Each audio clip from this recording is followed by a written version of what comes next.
Good evening teachers. 2 மாத காலமாக பல முயற்சிகள் பல பயிற்சிகள் செய்தும் எப்படியோ ஒரு வழியாக டெட் பேப்பர் 1 பேப்பர் 2 2 தேர்வுகளும் முடிவடைந்தது. ஒரு சில பேர் வாய்ப்பை பயன்படுத்தினார்கள், ஒரு சில பேர் வாய்ப்பை பயன்படுத்த முடியாமல் போய்விட்டது. அதற்கு பல காரணங்கள் பல சூழ்நிலைகள் இருக்கிறது.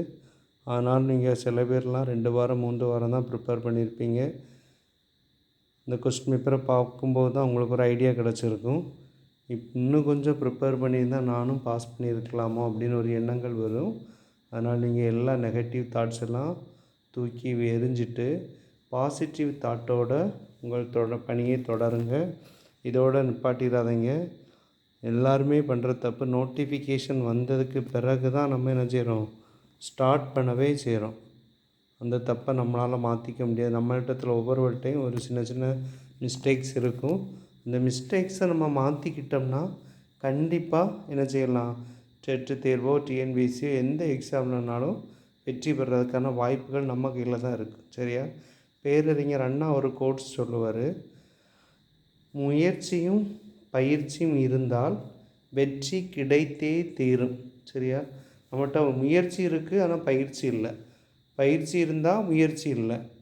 அப்போ இந்த 2 ஒரு சேர இருக்கும்போது தான் கண்டிப்பாக நம்மளால் என்ன பெற முடியும், வெற்றி பெற முடியும். சரியா? அதனால் நீங்கள் இப்போ ஸ்டார்ட் பண்ண இந்த ஒர்க்கை விட்டுறாதீங்க. கன்சிஸ்டன்சியாக இப்படி தொடர்ந்து என்ன செய்யணும், ப்ரிப்பேர் பண்ணிகிட்டே இருக்கணும். தொடர்ந்து கொஞ்சம் கொஞ்சமாக நம்ம ப்ரிப்பேர் பண்ணிகிட்டு இருந்தோம்னா, நோட்டிஃபிகேஷன் விட்டாங்கன்னா டெஸ்ட்டு நம்ம எந்த அளவுக்கு ப்ராக்டிஸ் பண்ணுறோமோ அந்த அளவுக்கு நம்மளால் மதிப்பெண்கள் வாங்க முடியும். சரியா? நம்மளுக்கு ப்ராக்டிஸ் இல்லாதனால தான் நம்மளுக்கு அப்ளை பண்ணும்போது தப்பு வரும்.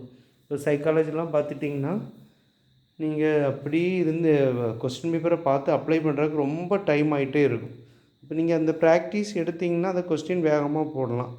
மேக்ஸாக இருக்கட்டும், சைக்காலஜியாக இருக்கட்டும், மேக்ஸிமம் எல்லா கொஸ்டின்ஸுமே அப்படி தான் இருக்குது. ஸ்டேட்மெண்ட்லாம் ரீட் பண்ணி பார்த்தீங்கன்னா நீங்கள் ஒரு கான்செப்ட் படிச்சிங்கன்னா அந்த கான்செப்ட்லேருந்து ஒரு கொஸ்டின் கேட்டாங்கன்னா ஆனால் நம்மளால் அதில் 1 மார்க் வாங்க முடியும். அந்த கான்ஃபிடென்ட்டில் தான் அந்த டாப்பிக்கை முடிக்கணும். நோட்டிஃபிகேஷன் விட்ட பிறகு தான் நீங்கள் படிக்க ஸ்டார்ட் பண்ணுறீங்கன்னா 2 மந்த்ஸ் கண்டிப்பாக எந்த ஒரு போட்டித் தேர்வுக்குமே என்ன செய்யாது, டைம் பத்தாது. அதனால் நீங்கள் இப்போவே இந்த கன்சிஸ்டன்சியை விடாமல் கொஞ்சம் ஹார்ட் ஒர்க் பண்ணால் கண்டிப்பாக வெற்றி கிடைக்கும். வெற்றி கனியை பிடிக்கிற வரைக்கும் தொடர்ந்து ஒவ்வொருத்தரும் முயற்சி செய்யுங்க, பயிற்சி செய்யுங்க, படித்து கொண்டே இருங்கள். படிக்கிறது ஒரு நாளும் வீண் போகாது. சரியா? இந்த டெஸ்ட்டுக்கு படித்தது அடுத்த டெஸ்ட்டு கூட யூஸ் ஆகும். சரியா? அதனால் நீங்கள் எவ்வளோ பேர் நிறைய புக்ஸ் எல்லாம் வாங்கி கலெக்ட் பண்ணியிருப்பீங்க, புக் இல்லாமல் கூட இருக்கலாம். அதனால் சரி, முடிஞ்சு போட்டு இனிமேல் நடக்கக்கூடியது நல்லதாகவே நடக்கட்டும். சரியா? Okay, all the best.